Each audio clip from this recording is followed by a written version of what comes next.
வணக்கம். நண்பர்கள் எல்லாருமே வாஸ்துவை பத்தி தகவல் அப்படிங்கிறது கேட்டிருந்தாங்க. இந்த வாஸ்து அப்படிங்கிறது பிரச்சனை இருக்குதா? எங்க வீட்ல வாஸ்து பிரச்சனை இருக்குதா? எங்களுக்கு ம் பணம் சம்மந்தப்பட்டது நிலையாக இல்ல. எதலாட்டி குறை இருக்குதா? எங்க வீட்ல எந்தெந்த பொருட்கள் வாங்கலாம்? எந்தெந்த பொருட்கள் வைக்கலாம்? இந்த இடத்துல பொருட்கள் இருப்பது சரிதானா? அப்படிங்கிற கேள்வி எல்லாருக்குமே இருக்கும். இப்போ வாஸ்து அப்படிங்கிறது நம்ம ஜாதகத்தின் அடிப்படையில தான் வாஸ்து அப்படிங்கிறது சொல்லணும். ஏன் அப்படின்னா, என்னுடைய ஜாதகம் எந்த அளவுக்கு இருக்குதோ, என்னுடைய வாஸ்துவும் அதே அளவுக்கு அங்க வேலை அப்படிங்கிறது கண்டிப்பாக பார்க்கும். ஒரு ஜாதகம் கொடுத்தாலே, அதில வாஸ்துவோட தன்மை எப்படி இருக்குன்னு சொல்ல முடியும் நமக்கு. இப்போ ஒருத்தங்களுக்கு விருச்சிக லக்னம், அக்ஷய லக்னமாக இருந்ததுன்னு வச்சுக்கோங்க. அவங்களுக்கு வீடு அமைப்பு எப்படி இருக்கும் பார்த்தீங்கன்னா, தற்போது அவங்களுக்கு இந்த அடுக்களை, அதாவது கிச்சன்ல வந்து வாட்டர் வந்து சர்க்குலேஷன் இருந்துட்டே இருக்கும். டேப்ல வந்து தண்ணி வாட்டர் ஒழுகிண்டே இருக்கும். இப்போ ஒருத்தங்களுக்கு விருச்சிக லக்னம், அக்ஷய லக்னமாக இருந்தது அப்படின்னா, இப்போ உங்க வீட்டு டேப்ல கிச்சன்ல டேப் வந்து லீக் ஆயிண்டே இருக்கும். இல்ல அப்படின்னா, எதாட்டி ஒரு லீக்கேஜ் மேலேருந்து டேங்க் கூட உங்களுக்கு லீக் ஆயிண்டே இருக்கும். அந்த மாரி ஒரு தன்மை அப்படிங்கிறது இருக்கும் உங்களுக்கு. சிலருக்கு வந்து என்ன பண்ணணும் அப்படின்னா, இப்போ ஒரு 6 மாசமாக இந்த அக்ஷய லக்னம் போறவங்களுக்கு, விருச்சிக லக்னம் போறவங்களுக்கு பாத்ரூம்ல வந்து டைல் வந்து உடைஞ்சு போயிரும். இல்லனா புது டைல்ஸ் அப்படிங்கிறது நீங்க மாத்தக்கூடிய ஒரு தன்மை அப்படிங்கிறது உங்க ஜாதகத்துல இருக்குது. உங்களுக்கு அதனால பண விரயம், எதிர்பார்த்தத விட அதிகமான பணம் இழப்பு அப்படிங்கிறது நீங்க இந்த பாத்ரூம்க்காக சிலர் வந்து க்ளோசெட் மாத்துவாங்க. அது உடைஞ்சு போயிரும் first of all. Sink, closet plus இந்த பாத்ரூம் டைல்ஸு, இந்த டைல்ஸ் சம்பந்தப்பட்ட நிகழ்வுகள் அப்படிங்கிறது இப்போ உங்களுக்கு இந்த காலகட்டத்தில நடக்கக்கூடிய ஒரு அமைப்பு அப்படின்னு சொல்லலாம். இது வந்து நான் பார்த்த ஜாதகம்னு கூட வச்சுக்கோங்க. இதே மாரி இந்த பூஜை சுவாமி ரூம் எப்படி இருக்குன்னு பார்த்தீங்கன்னா, அ நல்ல காற்றோட்டமாக இருக்கும். விளக்கு வந்து சீக்கிரமாகவே அணைஞ்சிரும் உங்களுக்கு. இந்த காற்று வந்து மிகுதியாக இருக்கிறதுனால விளக்கு அணையக்கூடிய ஒரு தன்மை அப்படிங்கிறது சொல்லலாம். அதே மாரி பக்கத்துல வந்து அ வெக்கை அப்படிங்கிறது ஜாஸ்தியா இருக்கும். பக்கத்து ரூம் பார்த்தீங்கன்னா, ஹீட் ரொம்ப ஜாஸ்தியா இருக்கும். அதுவுமே உங்களுக்கு அந்த பூஜா ரூம்ல உள்ள பொருட்கள், பூவெல்லாம் போட்டீங்கன்னா, டக்குன்னு வாடி போகக்கூடிய ஒரு அமைப்பு இவங்களுக்கு அதிகமாக இருக்கும். இதெல்லாம் வாஸ்து ப்ராப்ளமா அப்படின்னு கேட்டிங்கன்னா, கண்டிப்பாக வாஸ்து அப்படிங்கிறது அந்த வீட்ல ஏதாட்டி ஒரு குறைபாடு அப்படிங்கிறது இருக்கும். இதோட ரிலேஷன் சம்மந்தப்பட்டதாக இருக்கும். சரி, எனக்கு பணம் வரவு எப்படி இருக்கும்னு கேட்டிங்கன்னா, பணம் வந்து வந்து வந்து போகக்கூடிய ஒரு தன்மையாக இருக்கும். கடந்த 1 வருஷமாகவே உங்களுக்கு பணம் அப்படிங்கிறது நிலையானதாக இருக்காது. வரவு, செலவு, வரவு, செலவு அப்படிங்கிற மாரி தான் இருக்கும். வரக்கூடிய லாபம் கூட வராம போகக்கூடிய ஒரு தன்மை இந்த காலகட்டத்தில விருச்சிக லக்னம், அக்ஷய லக்னமாக செல்லக்கூடிய நண்பர்களுக்கு அதிகமாகவே இருக்குதுன்னு சொல்லலாம். இந்த மேஷ லக்னக்காரங்களுக்கு பார்த்தீங்கன்னா, இதே ப்ராப்ளம் அதிகமாகவே இருக்கும். மேஷ லக்னம், அக்ஷய லக்னமாக செல்லக்கூடிய நண்பர்கள், வீடு கட்டினாலுமே அந்த வீட்ல தங்கக்கூடிய ஒரு யோகம் அப்படிங்கிறது இப்போதைக்கு இல்ல. கிடையாதுன்னு சொல்லலாம். அக்ஷய லக்னம் உங்களுக்கு மேஷ லக்னமாக இருந்து, வீடு கடந்த 1 வருஷமா நான் கட்டிட்டேன். ஆனா அதில ட்ரான்ஸ்ஃபர் போகணும்னு நெனைக்கிறேன். என்னால முடியல. இல்ல நான் வீட்ட கட்டின்னு இருக்கேன். அத முழுமைப்படுத்தணும்னு பால் காய்ச்சி ஹவுஸ் வார்மிங் பண்ணி அந்த வீட்டுக்குள்ள போணும்னு நெனைக்கிறேன். அதுவும் என்னால முடியல. இவங்களுக்கு இதுல வாஸ்து குறைபாடு இருக்குதானா? கண்டிப்பாக இருக்கு. அந்த வீட்ட அனுபவிக்கக்கூடிய தன்மை என் ஜாதகத்தில் தற்போது இல்லை அப்படிங்கிறது தான் உண்மை. சிலர் வீடு கட்ட ஆரம்பிச்ச உடனே அந்த லோன் ப்ராப்ளம் அப்படிங்கிறது வீடு அப்படியே தடைபட்டுரும். அங்க சரியா இருக்காது.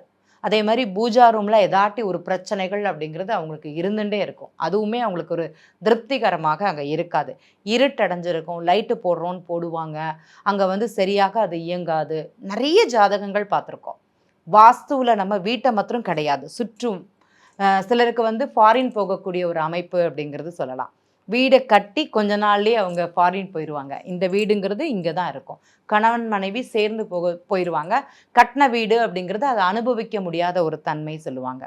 சில பாகங்கள் வலுத்திருக்கும்போது இவங்களுக்கு நோய் சம்பந்தப்பட்டது அப்படிங்கிறது அதிகமாகவே இருக்கும். சிலர் கேன்சர் சம்பந்தப்பட்டது, சிலருக்கு வந்து கடன் சம்பந்தப்பட்டது, சிலருக்கு வந்து கல்லீரல் பாதிப்பு, இந்த மாரி நெறைய சொல்லிண்டே போலாம். சரி, இதற்கு எல்லாமே என்ன தீர்வு அப்படிங்கிறது கேட்கலாம். ஒருத்தங்களுக்கு வாஸ்து சம்பந்தப்பட்ட ப்ராப்ளம் இருக்குது. எனக்கு அது தெரியுது. பட் என்னால அத தற்போது நிவர்த்தி பண்ண முடியல. தற்கால கட்டத்துக்கு நான் என்ன பண்ணணும்? உங்களுடைய ஜாதகம் அப்படிங்கிறது வாஸ்துவுக்கு நிவர்த்தி காலமாக இருந்தால் மட்டுமே அந்த வீட்டோட அமைப்பு, அந்த வருமானம் சம்மந்தப்பட்ட அமைப்பு அப்படிங்கிறது உங்களுக்கு நல்லாயிருக்கும். இல்லை அப்படின்னா கண்டிப்பாக உங்களுக்கு ஒரு அழுத்தமும் அங்கே ஒரு விரயமும் அப்படிங்கிறது கொடுத்தே தீரும். இப்போ உங்களுக்கு மேஷ லக்னம், அக்ஷய லக்னம் ஒருத்தங்க வீடு வாங்குறாங்கன்னு பார்த்தீங்கன்னா, இப்போ நீங்கள் வீடு வாங்கக்கூடிய வீடு அப்படிங்கிறது அங்கே நிலம் சம்பந்தப்பட்டது, டாக்குமெண்ட்ஸ் ப்ராப்ளம் அப்படிங்கிறது உங்களுக்கு கண்டிப்பாக குறிகாட்டும்னு சொல்லலாம். அதில் எந்த மாற்றமும் கிடையாது. வீடு வாங்கும்போது 1க்கு 2 தடவை சிந்தித்து வாங்குறது அப்படிங்கிறது ரொம்ப சிறப்பாக இருக்கும். இதுக்கு எல்லாமே ஒரு நிவர்த்தி என்னன்னு கேட்டிங்கன்னா, உங்களுக்கு வாஸ்து ப்ராப்ளம் வீட்டில் இருக்குதா? முதல்ல நீங்கள் செய்ய வேண்டிய முதல் பரிகாரம் அப்படிங்கிறது வீட்டில் வந்து ஒரு சாண்டிங் பாக்ஸ் அதை வாங்கி வைக்கிறது நல்லாயிருக்கும். வீட்டில் எப்போதுமே சுவாமி ரூமில் ஒரு சாண்டிங் பாக்ஸ் வச்சுட்டு, இல்லைனா வீட்டுக்கு ஹாலில் வச்சுட்டு ரொம்ப மைல்டாக ஏதாட்டி ஒரு சுவாமியோட மந்திரம் அப்படிங்கிறது உச்சரிச்சுட்டே இருக்கணும். நிறைய மாற்றம். அதிர்வலைகள், ஒலி அலைகள் அப்படிங்கிறது அந்த வீட்டோட தன்மைகளை அப்படியே மாற்றும். அதே மாதிரி வீட்டில் இருக்கக்கூடிய உங்களுடைய மனம் அப்படிங்கிறதும் கண்டிப்பாக மாற்றமடையும் அப்படிங்கிறது சொல்லலாம். அதே மாதிரி இன்னொன்று என்னன்னு பார்த்தீங்கன்னா, உங்கள் வீட்டில் எப்போதுமே ஒரு வேவிங் லென்த் அப்படிங்கிறது இருந்துகிட்டே இருக்கும். ஃபஸ்ட்டு சாண்டிங் பாக்ஸ்லேயே அது ஃபுல்ஃபில் அப்படிங்கிறது சொல்லலாம். ரெண்டாவது வந்து வீட்டில் வந்து சிலர் வந்து நீரோட்டம், இந்த செயற்கையான நீரோட்டம்னு சொல்லுவாங்க. புத்தர் சிலை, கணபதி சிலைக்கு வந்து நீர் போகிற மாதிரி, அந்த மாதிரி ஒரு இது இருக்குது. அதை வாங்கி வீட்டில் வைப்பாங்க. அது வந்து ரொம்ப சிறப்பு. இயற்கையான நீரோட்டமாக இருந்ததுன்னா ரொம்ப விசேஷம். அது நம்ம வைக்க முடியாது. ஸோ செயற்கையானது வைக்கக்கூடியது நன்றாக இருக்கும். அதே மாதிரி செடி வளர்ப்பாங்க வீட்டுக்குள்ளே. அது வந்து ஒரு குட் வைபிங்னு சொல்லலாம். அந்த ஆக்சிஜன் சம்மந்தப்பட்ட பிரச்சனைன்னு சொல்லுவாங்க. பட் அந்த செடி வளர்க்குறதுலேயுமே வீடு வந்து நிறைய மாற்றங்களை கண்டிப்பாக தெரியும். இந்த மணி பிளான்ட் வந்து வீட்டில் வளர்ப்பாங்க. அது நிறைய மாற்றம், அந்த வீட்டோட தன்மைகளையும் மாற்றும். அந்த வீட்டில் உள்ள நமக்கு மணி அப்படிங்கிறது, அந்த மணி ஃப்ளோ அப்படிங்கிறது நல்லாயிருக்கும். அதை வந்து நம்ம சுத்தமாக பராமரிக்கிறதுல ரொம்ப நல்லாயிருக்கும். அதுவும் அந்த வாட்டரில் இருக்கணும். அது நம்ம செட்டியில் மண் போட்டு வளர்க்குறத விட அந்த தண்ணிக்குள்ளே வளர்க்குறது அப்படிங்கிறது ரொம்ப சிறப்பாக இருக்கும். தேவையான அளவு வளர்த்தா போதும், அதுக்கப்புறம் வெட்டி விட்டால் கூட ஓகே தான்.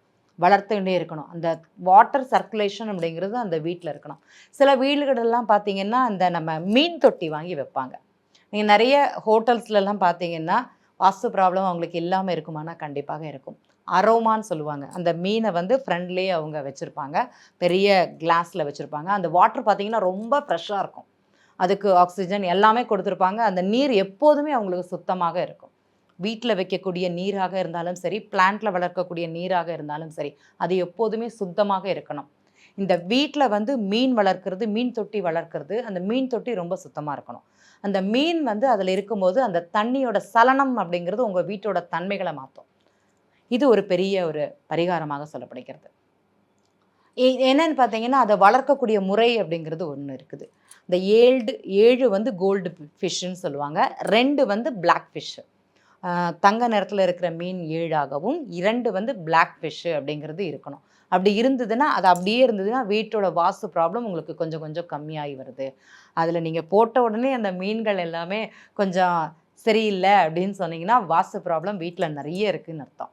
சில வீடுகளில் பார்த்தீங்கன்னா, அந்த கிளாக்கு, வால் கிளாக் வந்து ஆடிண்டே இருக்கும். அதை வாங்கி வைப்பாங்க. ஒரு அசைவு அதுக்கு 24 மணி நேரம், 24/7 அது அசைஞ்சுட்டே இருக்கும். அது வந்து ஒரு அலை தான், அதிர்வலைன்னு சொல்லுவோம், இயங்கக்கூடியது. அதில் வந்து வாஸ்து ப்ராப்ளம் சரியாகுமானா கண்டிப்பாக சரியாகும்.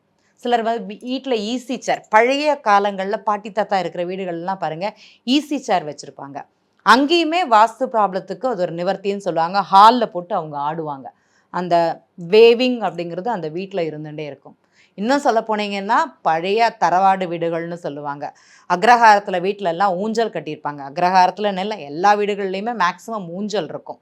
அந்த ஊஞ்சல் அப்படிங்கிறது பெரிய வாஸ்து நிவர்த்தின்னு சொல்லலாம்.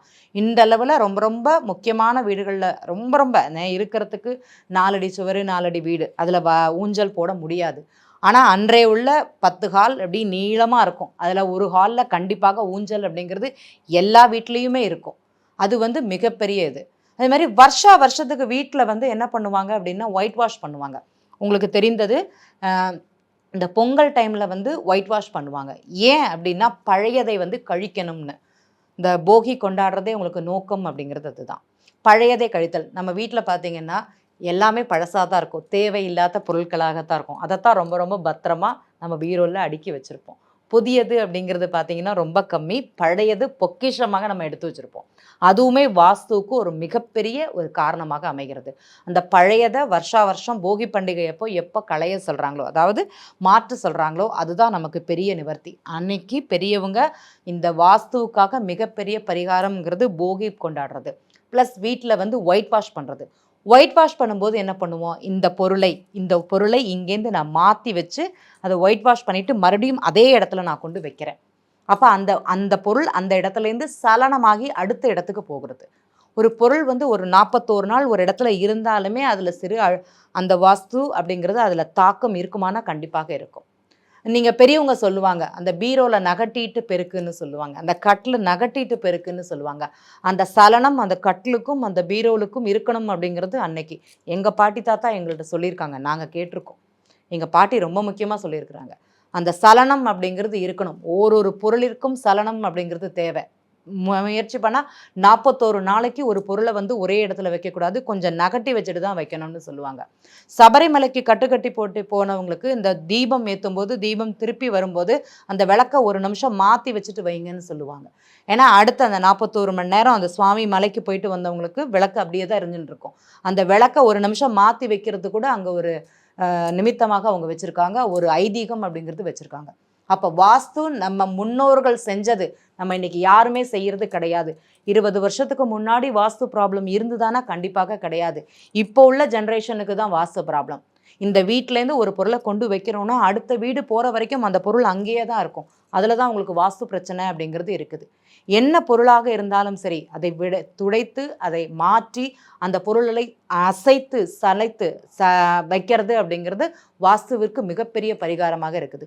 எல்லாமே நம்ம கையில தான் இருக்கு. உருவாக்குவதும் நம்மளே, அழிப்பதும் நம்மளே அப்படிங்கிறது சொல்லலாம். ஒரு சின்ன சின்ன முயற்சிகளால இதால மாத்த முடியுமானா? கண்டிப்பாக மாத்த முடியும். தேவையில்லாத பொருட்கள் அப்படிங்கிறத கண்டிப்பாக மாத்தணும். விளக்கு அப்படிங்கிறது வீட்ல எரிஞ்சுட்டே இருக்கணும். என்ன பண்ணுவாங்கன்னா, பெரியவங்க சொல்லுவாங்க. ஒரு நேரம் ஒரு திங்கட்கிழமை சாயந்தரம் விளக்கேத்தணும்னா, திங்கட்கிழமை ராத்திரி மாத்திரம் அந்த விளக்கு அப்படிங்கிறது எரியணும். எரிஞ்சது அப்படின்னா, அந்த வீட்ல என்ன ஒரு பிரச்சனைகளாக இருந்தாலும், அந்த விளக்கின் ஒளியின் மூலமாக ராத்திரி ஃபுல்லா அந்த வீடே வெளிச்சத்துல இருக்கும். ரொம்ப விசேஷமானது ஒண்ணுன்னு சொல்லுவாங்க.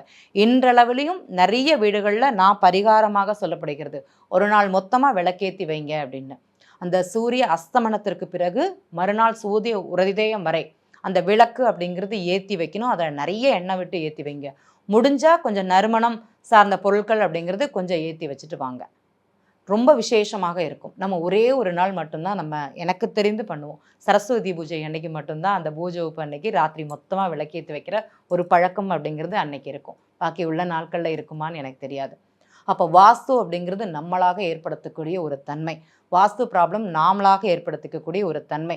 இது வீடளவு அப்படிங்கிறது மட்டும் தான் நான் சொல்லியிருக்கேன். இன்னும் நிலம் அளவு அப்படிங்கிறது அதிகமாக இருக்குது. அடுத்த ஒரு வீடியோல அத பத்தி பார்ப்போம். நன்றி.